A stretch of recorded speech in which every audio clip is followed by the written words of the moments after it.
Okay, this is an absolute value equation, and there's going to be two answers because remember, stuff inside the absolute value, like if I had the, oops, forgot to switch my pen back.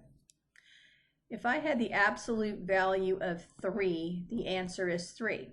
But if I had the absolute value of -3, the answer is also 3. So if they say the absolute value of x is equal to 3, x could be 3 or it could be -3.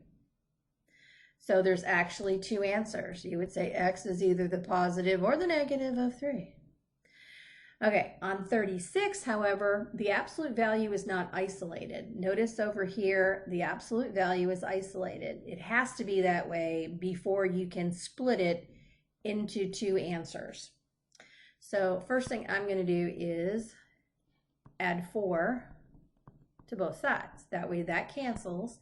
And I'm just left with the absolute value of x plus 2, and that equals 9. Now, the stuff inside the absolute value could be a 9 or a -9, right? This stuff here could be a 9 before I take the absolute value, right? Because the absolute value of 9 is 9, or it could be -9 because the absolute value of -9 is 9. So you have to set it up as two equations. You have to say either the x plus 2 is the positive 9 or the x plus 2 is the -9. Those are my two equations. Okay, so here's the x plus 2 stuff.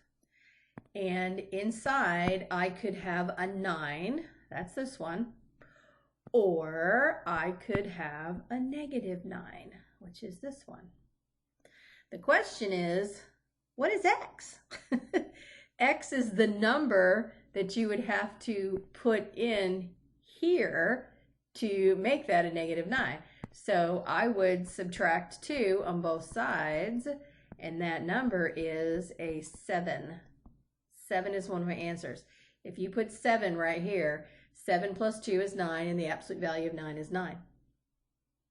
And then I got the other equation down here, same thing. I have to subtract 2 so that that cancels, and I get x is equal to -11. That's my other answer. Because if you put -11 right here, -11 plus 2 is this -9. And the absolute value of -9 is 9. So those are my two answers. Hope that makes sense. Okay, and then with the other thing we did with absolute values are the inequalities. You're either going to have a greater than or you're going to have a less than. And then I hopefully got you to remember that the greater than is an or situation. And so you have to set it up as two separate equations. You can say either x is greater than 6 or the complete opposite of that. X is less than a -6.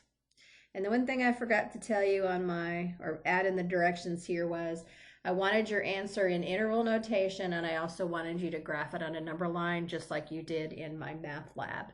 So these are my two answers. So in interval notation, this one would have to go first because it's from smallest to largest. So I'm going from -infinity up to the -6, but don't include it. Okay, so that's this one.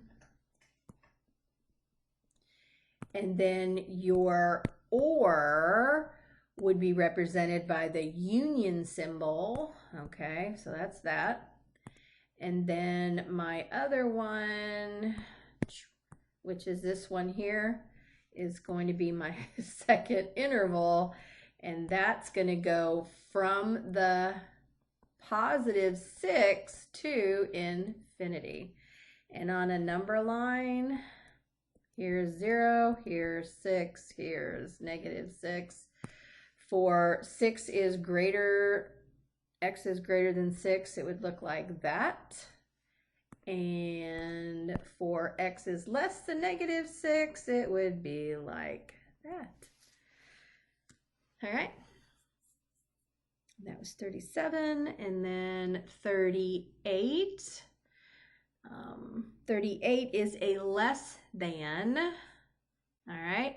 So I tried to get you to remember that less thans are in-betweenies. Less than or less than or equal. So those are in-betweenies. And remember, in-betweenie is an Aprillism. That simply means that you're going to have a less than or equal to here and a less than or equal to there, right? And then the stuff inside the absolute value goes in the middle. Boop. So you're going to have the 4x minus 4 right there. And then the 3 will go here just as it appears. When you look at, like when you're looking at this right here, that's what this looks like, except without the absolute values. So the 3 is going to go there. But then you have the other end. And the other end down here will simply be the opposite of 3, which is negative 3. So my inequality that I have to solve is negative 3 is less than or equal to 4x minus 4, which is less than or equal to 3. And so I'm going to add the 4 in the middle to cancel it out, but you have to add it at both ends at the same time. And that's going to give me 1 is less than or equal to 4x, which is less than or equal to 7. And then you're going to divide off the 4 to cancel that out. And so I'll divide by 4 here and divide by 4 there, which doesn't divide evenly. So I'm going to leave it as 1/4 is less than or equal to x is less than or equal to 7/4. That's the inequality. These are equal to's, so in interval notation, it would be bracket 1/4, comma 7/4 bracket. That's what it looks like in interval. And then on a number line, here's 1/4, here's 7/4, and I need everything in between. So I need a bracket here and a bracket there and highlight in between. And that was the last question on the review. Woohoo!